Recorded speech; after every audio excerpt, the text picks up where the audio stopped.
It's Shabbos Parshas פינחס, Mevarchim HaChodesh, Menachem Av, Tafshin Chafei. So it says, Vaydaber Avayel Moshe Leimer, Hashem spoke to Moshe saying, פינחס ben Elazar ben Aaron HaKohen, Heishavs Chamasim Abnei Yisrael. That פינחס, the son of Elazar, the son of Aaron HaKohen, turned away my anger from amongst the Bnei Yisrael, B'kanoi es Kinosi. When he angered my anger, when he stood up for what I was for, in other words, he took vengeance for Hashem. And the Rebbe Marash explains in the Maimer with this same Dibra Maskal, same title, the Tzarech Lahavin Mashakasav Sfarim. We need to understand what it says in Sfarim. Pinchas Haya Gilgul Nadav Avihu, that Pinchas was a nation of Nadav and Avihu. By Desha Kine Zimri, through the fact that he avenged and he took the vengeance of Zimri, Tiken Chet Nadav Avihu. With that, he fixed up the sin of Nadav Avihu.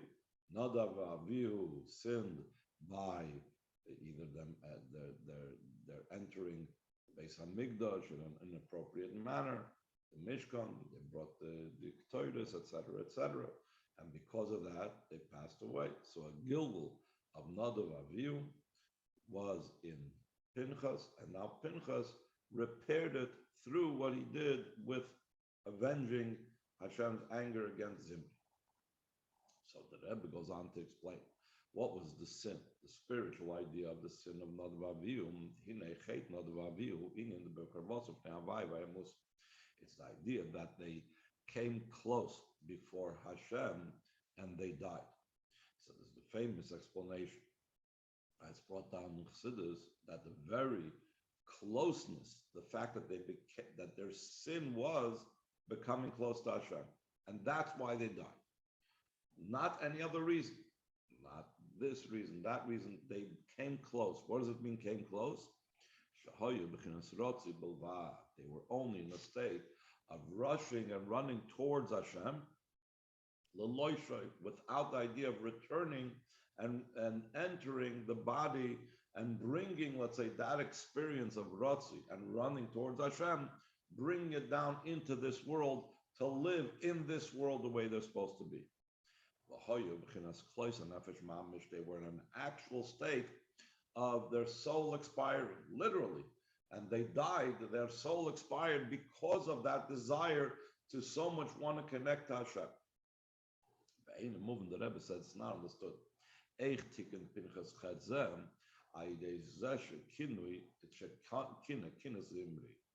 How did Pinchas repair this? We said before that he was a Gilgul of Nadav Avihu, and he repaired this by doing what? By avenging Hashem's anger against Zimri. It was also a matter of self-sacrifice. It was also in a way of this drawing to Hashem without regard for the physical world. Because as we know, as Rashi explains, the Chumishim brings down how really Pinchas was in great danger when he went to kill Zimri, and it was only because of many different miracles that occurred, Rashi brings down, was he able to survive the event. So seemingly, when you're masakin something, you have to undo the matter. For example, the Rambam says the ultimate state of tshuva is that if a person did an aveda and the person had the exact same situation to be able to do the same aveda, everything was exactly in the same manner, in the same way, and despite that, he doesn't do the aveda, that's a true tshuva. That's an ultimate tshuva. That's a tshuva shleima. Hashem in his kindness doesn't ask of that and doesn't stand on that, but the ultimate tshuva is you're in the same situation as you were when you did the aveda in all manner, and still in all, you hold yourself back from doing davar. So seemingly, if we're talking about Pinchas being masak in the chait of Nadav Avihu, how can he do so by seemingly imitating what Nadav Avihu did? Nadav Avihu had a rotzi without a shuv. Nadav Avihu wanted to become so close to Hashem, they were willing and ready to let their soul leave their body in their tak. That's what happened. They expired because of their desire to be close to Hashem. And Pinchas was also willing to give up his life. So seemingly, it's not contrasting and fixing over. It's running in the same line. It's following the same thing that Nadav Avihu did. So the Rebbe goes on another question, line 13.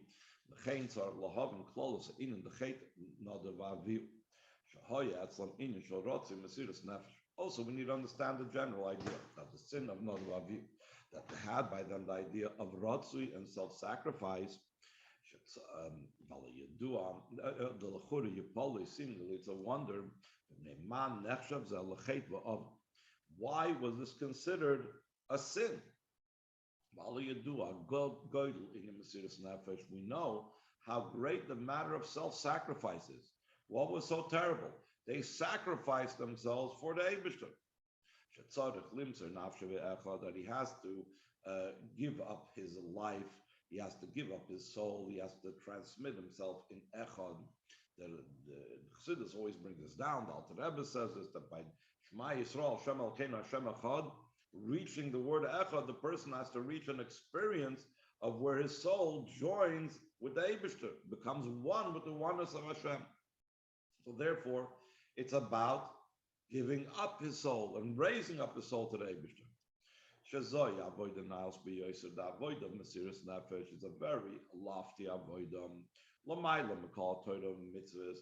To such a degree, it's even higher than all of the entire Torah mitzvahs. How do we see that limser nafshe be'echad, to totally unite a soul with Hashem by reciting Shema, is even higher than Torah mitzvahs? So we see it from the order that Chazal said one needs to read Kriyas Shema. Chazal say, Lama Kadma Parsha Shema. Shu in Mesiras Nefesh be'echad. Why did the parsha of Shema Yisrael precede? Which Shema Yisrael, as we just now said, is the idea of self-sacrifice with the word echad, that the word echad. Levahayim Shemaya, why did it precede our recitation and our saying of Vahayim Shemayam? Kedei Sheyikabel El Mach Shemaim Tchila. So that person should first accept upon themselves the yoke of the kingdom of heaven. And afterwards, the person should accept upon himself the yoke of mitzvahs. And the reason why one precedes the other, because obviously this is a higher level, and therefore it's necessary for that to precede the level of Torah mitzvahs. So therefore, if Mesiras Nefesh is way higher than Torah mitzvahs to such a degree that that's why we recite Shema before Vayim Shemaya. Shemaya talks about Vayim Shemaya Tishmol Mitzvah Yisai Shenechem Tzaves Mayod. So therefore, if it's higher, why do we complain and why do we say that what Nadav Avihu did was considered a sin?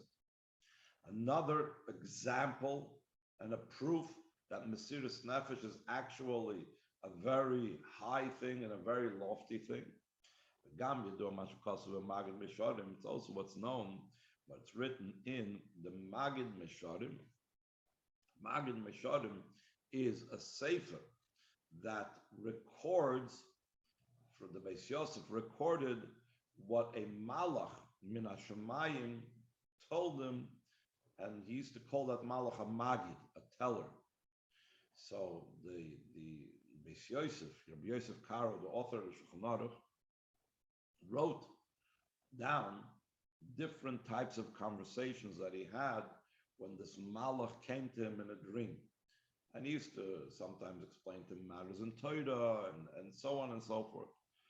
And it says over there in that sefer, Sha'amagid iftiach la Beis Yosef, the Magid, this malach called the Magid, promised and assured the Beis Yosef, sheyizkir li toikda al dusha shmei Rama. He will merit to become sacrificed, go up upon the pyre for the sanctification of the great name of Hashem.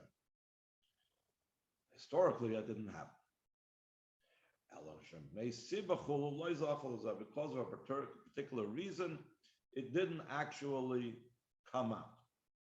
So the fact that the Maggid told him this was actually an indication of a very special thing, that he would merit this great idea of Mesiras Nefesh.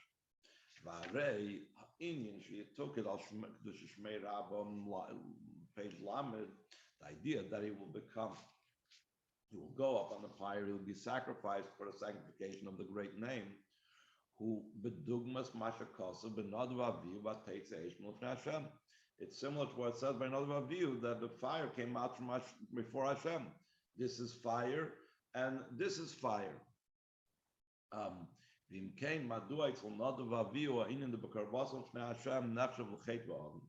Why is the idea of when they became close before Hashem, why is it considered a sin? That needed to be helped through Pinchas. In other words, needed help, needed repair, needed to be fixed up through Pinchas. The Rebbe points out a very interesting thing, that it's important to note over here. When we say that he said in the parentheses, for a particular reason, the Beis Yosef was not zoiche to be moiser nafshi al kedushas Hashem. This means that he lost the opportunity. He lost that possibility to do so. He was supposed to be able to be moiser nefesh, but because of something that was not according to his level, it was something that could be called that he did wrong, again, on the Beis Yosef's level, that's why he lost this merit. So we see how this is considered a meritorious thing, a special thing, a great thing, that the Beis Yosef would have had the opportunity to offer up his life on for the sanctification of Hashem's name. The Rebbe even points out in a place that this would have been at the expense, of his writing the Shulchan Aruch. The Shulchan Aruch is an amazing type of sefer and thing that the Rabbi Yosef Karo made. If he would have been on Mesiras Nefesh, if he would have died on Mesiras Nefesh, the Rebbe said this would have been even with the loss of having the Shulchan Aruch, which is like, again, the whole, all of our halacha these days is based on the Shulchan Aruch. So the whole Klal Yisrael, who has the Shulchan Aruch, thanks to Beis Yosef, would have been missing that, and it's obviously an amazing schus for the Beis Yosef. And still in all, it would have been worth it for him to have offered up his life al Kiddush Hashem, because it would have been even a greater schus than the schus of writing and publishing the Shulchan Aruch. So we see how great the idea of Mesiras Nefesh is. So if self-sacrifice is such a great and powerful thing, how come do we say by Nadav Avihu that was considered by them a sin? Any questions? I have a couple comments, if I may. I'll try to keep it short. You lose track in reading the Chumash with the ages. I thought they were contemporary, Pinchas and Nadav and Avihu, or at least they lived at some point during the same time. That's my first comment or question. I was thinking about that as well. And Pinchas was Taka, the son of Elazar, and he was a nephew of Nadav Avihu. They were his uncle, so obviously they were older than Pinchas, but right. Still, right, they were very likely contemporaries, very likely at least some part of their time living at the same time. So not all Gilgulim are always Gilgulim that occur at birth.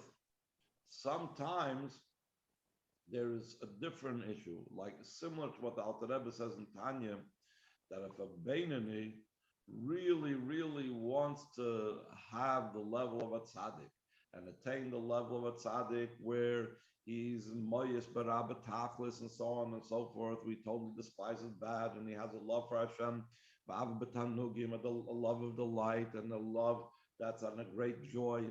So then Hashem may respond to his tefillas by bringing into him the neshama of a tzaddik. She's aber by nishmas tzaddik, that it's in within him in a way of an ibur. So Interesting. perhaps this is the explanation as well over here, that even though Pinchas had his own neshama, but in addition to that, there was a level of a gilgal of a neshama of Nadav Avihu that he was supposed to be Mesach. I was thinking, I don't know. I think it's the first time I see that a gilgul can be from two neshamas. Usually, okay, we see it from one person to another person. No. In Kabbalah, in this forum that talk about gilgulim, you can have multiple. It's think about it also this way. It seems to be also that Nadav Avihu are not just related physically, but spiritually as well, because since they're like a pair, they did the same thing together, so they're essentially on the same level. And when we talk about Gilgul and Neshamas, it's about the level and the spark of that Neshama that has to do with that particular avoid. But how do you reconcile it with the fact that Pinchas is Eliyahu, or Eliyahu is Pinchas? So again, why not? When we talk about a neshama coming in, a neshama is not like a tangible thing. There are different revelations, there are different nitzutzos, and all of them can contribute to the avodah of a particular person. So Pinchas Eliyahu can still be that the idea of Eliyahu Mavasra Geula, he has a nitzutz of it. It's actually very interesting, but that Eliyahu was also Oila Hashemayim. So really, you have a similar idea in a way of Eliyahu Hanavi, also leaving his body in a strange way. So maybe there is some type of common denominator as well. But again, about nitzutzos and sparks, it's not one person necessarily. It's not necessarily just this neshama. There could be multiple neshamas in a person. That's why in Tanya he uses the word she is aber boy nishmas tzaddik, concerning what I spoke about before, but concerning the Beinani. What is it? Why does it use the term ibur? She is aber boy, which means pregnancy, because just like a woman who is pregnant has another life inside of her, has another body, another person inside of her. So there's her and there's the other person. The same thing when we talk about the ibur of a different tzaddik in a person, there is the neshama of the Beinani. The neshama of the Beinani doesn't turn and change to become a neshama of a tzaddik. It's still the neshama of the Beinani. And in the neshama of the Beinani is embedded the neshama of a tzaddik as well. So it's not exclusive. It doesn't mean because he has a nitzutz of Nadav Avihu, so then he can't have a Yoel. Okay, let's continue. Okay, so we're holding Ois Beis. Ois Beis on page Lam. Indian who should be able to answer this. What's the shot over here? What's going on exactly? What is considered a good and what's considered a negative type of Mesiras Nefesh or Ratzoim? This could be understood when we examine the exact expression of our Chachamim that we mentioned before, that we asked initially in our question. It says, Lama Kodma Parsha Shema Levahoyim Shemoya. Why did the Parsha of Shema precede the Parsha of Levahoyim Shemoya? Kedei sheyikabel of oil Mat Shemayim Tchila, so that he should accept upon himself initially the yoke of the kingdom of heaven. V'achar kach mekabel all of oil mitzvahs, and afterwards he will accept upon himself the yoke of the mitzvahs. What does that mean? The intention over here is not that he accepts upon himself just the yoke of the kingdom of heaven alone, but rather and then he will remain that way in the way of Rotzi. It's not that way, but rather the way it is that El She'inyan, the Kabbalas El Malchus Shamayim, the idea of accepting the yoke of the kingdom of heaven,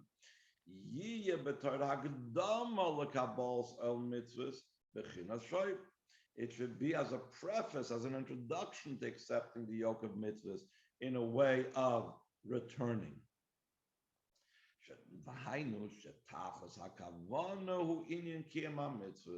Even with the great advantage of Mesiras Nefesh and so on, the ultimate purpose is the fulfillment of mitzvahs. Avodah shemitzad haguf, and avodah that's from the perspective of the body. Now, so then, if the main thing is the avodah of the body, some of us are very straight. If the body is the main thing, so why Mesiras Nefesh? He says, no, you need both. So he says, so that the avodah of the fulfillment of the mitzvah should be a complete avodah and a whole avodah. There's the need to be preceded by the acceptance of the yoke of the kingdom of heaven. Meaning, you need Torah mitzvahs, but shekiyum ha-Torah mitzvahs yechadur be'inyan ha-Mesiras Nefesh. The fulfillment of Torah mitzvahs should be permeated with self-sacrifice. Aval inyan harotzi Mesiras Nefesh bolvad, but only rushing to Hashem, only self-sacrifice. Ein avodah shleima klal. This is not considered a complete avodah whatsoever. And again, we see this constantly throughout the Rebbe's teaching and throughout Torah mitzvahs. A person, the Rebbe always wants that we should go out into the world to impact another Yid. On the other hand, we don't do that when the child is 3 or 10 or bar mitzvah. We say, spend the first 20-something years of your life in yeshiva, removed from this world, relatively speaking. And then you will have the energy, and you have to take what you were for those 20-something years in yeshiva and now bring it into the world and impact the world and transform the world. So it's not about, the Rebbe doesn't want the person to be out of this world and spend his entire life in a yeshiva environment, sit in kollel until 120. He wants the person to go into the world and impact the world. On the other hand, before going into the world, even the Rebbe encouraged. The whole reason why the Rebbe wanted to have a kollel for a year or two after marriage is that the entire time when the person's in yeshiva, even just prior to getting married, you shouldn't have to think about parnasa and making a living and the transition. You should be able to be totally immersed in yeshiva. So on the one hand, he has to be totally immersed and elevated and trans the world. And on the other hand, and from the other side, he has to take that experience that he had and impact the world. Same thing now is a Shemitah year in Eretz Yisrael. Shemitah is only 1 year out of 7. The point is, you take 1 year where you remove yourself from earthly matters, you reinvigorate yourself, you bring more spirituality into your life, and then you impact the rest of the 6 years with the Kedusha of the 7th year, or Shabbos and the weekday, etc., etc. So that's the same idea of lama kadma shma levahoyim shemoya. It has to be a kedima. It has to precede it. It's higher Mesiras Nefesh, but it can't just remain by Mesiras Nefesh. It has to impact the Torah mitzvahs. It has to come from the Ratzui. It can't be the Ratzui alone. It has to come into Hashul. So he says, it's line 20. Let's start from line 18. If he has only the idea of the rush from Hashem and only self-sacrifice, this is not considered a complete and whole avoidam. This is similar to what it says that Ben Azai, glanced, in other words, he entered the Pardes, he glanced at it, and he passed away. Meaning, he was so overtaken and overwhelmed and had such a rotzi and such a desire and yearning to connect to Hashem that he expired in that experience of nichnas lapardus, of appreciating godliness. So the ilu shleimus avoid, as opposed to the perfection of the avoid, is ikamoyet so Rabbi Akiva, like Rabbi Akiva was by Rabbi Akiva, that even though he was nichnas lapardus, he did enter this great appreciation of godliness. Shenichnas b'shalom v'yatsa b'shalom. He entered in a peaceful manner and he exited in a peaceful manner. The going out was not in such a way that the rushing towards Hashem was not in such a way of the light leaving the vessel, ela adraba, just the opposite. It was in such a way that it could bring to a return. That's in what type of way it was. When does this take place? When the rushing out is not from the person's nature, only it's out of a bittul kidei lahashlim sakavon el yoina, to fulfill the intention of above. In other words, the Rebbe lays down a very interesting rule over here. In Rotzu, there could be two aspects or two ways how it could be a Rotzu. One way how you could have Rotzu is that it's going completely out. But why is he going completely out? Not because this is what Hashem wants.